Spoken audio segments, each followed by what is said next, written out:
Ассалаумағалейкум, құрметті қымбаттылар. Лайк басқан қолдарыңыз Кабатулланың қабырғаларын ұстасын.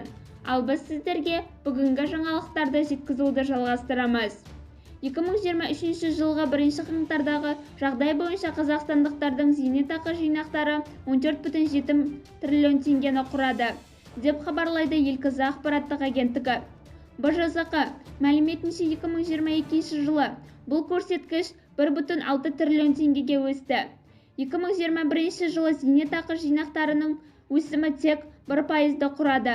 Бұл жинақтаушы зейнетақы жүйесінің даму қарқыны зейнетақы жинақтарының өсуі жыл сайын 15%-дан 20%-ға дейін болған кезде зейнетақы жинақтарының баламалы мақсаттарға айтарлықтай алынуы дейінгі кезеңдердің көрсеткіштеріне жоспарлы түрде қайтарылатынын білдіреді.